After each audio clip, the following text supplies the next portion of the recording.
Xin chào tất cả mọi người nha, cùng theo chân mình đi hái dưa nhá. Đây là vườn của nhà mình nha.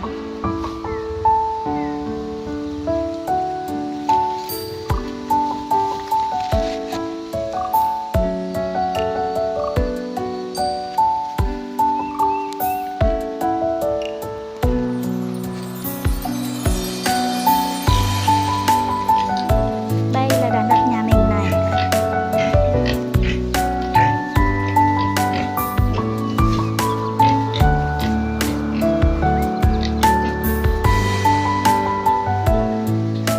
Nguyên một vụ mùa bí nhà mình chỉ trồng được đúng một quả bí này.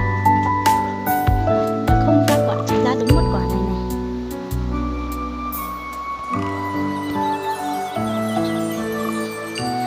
Đây, đu đủ của mình năm kia rồi. Mình vừa mới về đây ấy, mình đặt 100 hạt là 120.000 cả ship. Và là đu đủ vàng mà đâu có vàng, chỉ xanh thôi đây.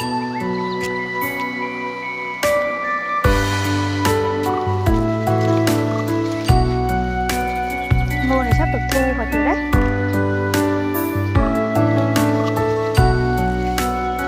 Ngô này tốt có dâm có không. Dưa chết hết rồi, không có dưa để ăn cho rồi mọi người. Mình không tìm thấy quả dưa nào luôn.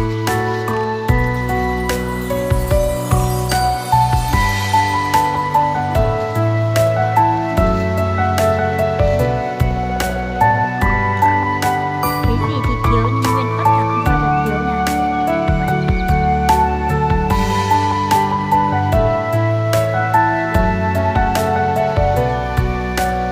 Chẳng có quả dưa nào, mình không tìm thấy quả dưa nào luôn.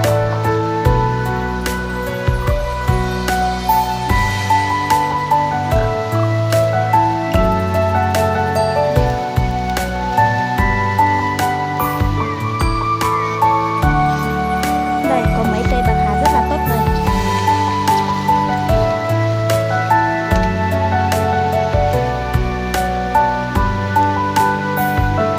Bạc hà rất là tốt đây. Và lại thêm một cây ớt nữa. Ớt này mình chỉ ăn ngọn, ăn đọt của nó thôi chứ quả mình không ăn được đâu. Mình chỉ ăn cái ngọn này thôi. Mình lấy cái ngọn này mình xào ăn rất là ngon nha. Hôm nào mình sẽ làm video mình đi hái ngọn ớt cho mọi người xem nha.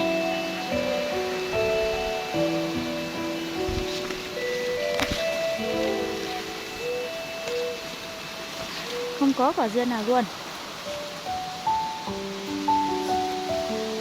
Và đây là gừng mẹ mình trồng nha.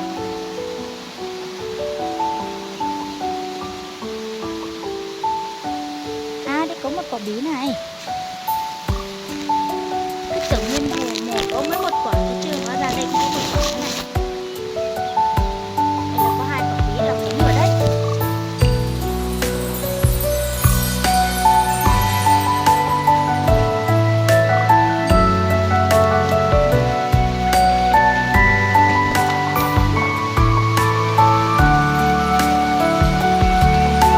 Ớt đây, ớt này có con sâu ăn hết ngọn này.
dưa đây.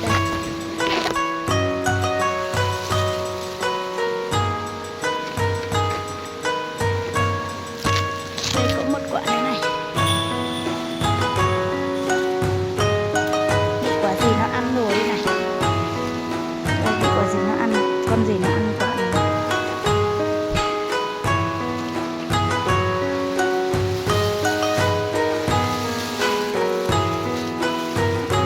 Nó có mấy quả ở phía nhưng mà bị thối hết rồi.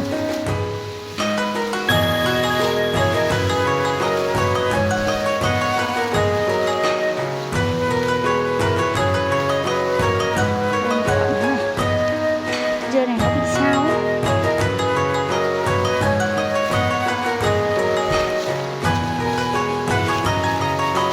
Đây, thêm một quả nữa này.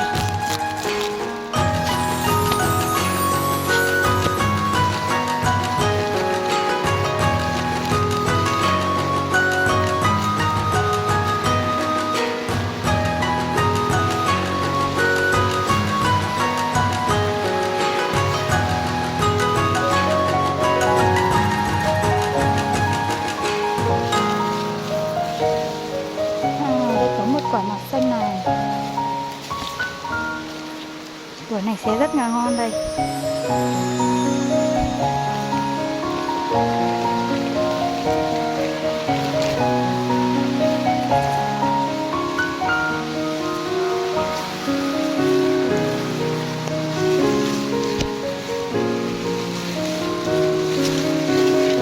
Quả bé tí này.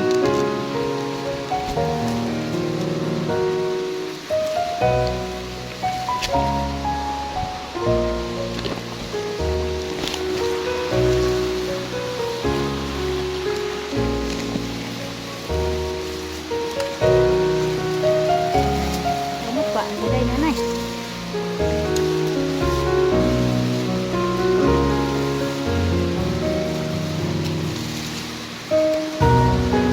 Dưa này toàn dưa sấu thôi nhỉ.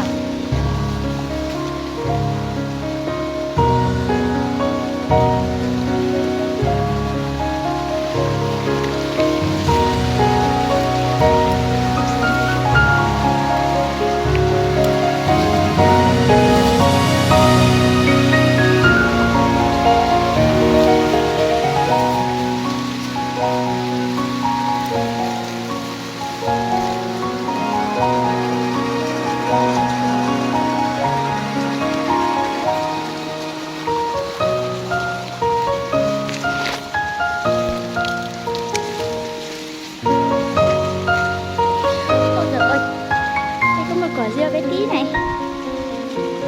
Bị con gà nó đạp hết rồi.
Thêm một cây ớt nữa này.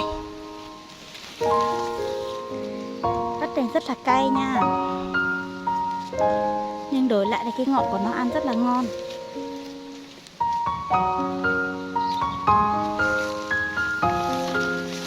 Ớt này rụng hết rồi này.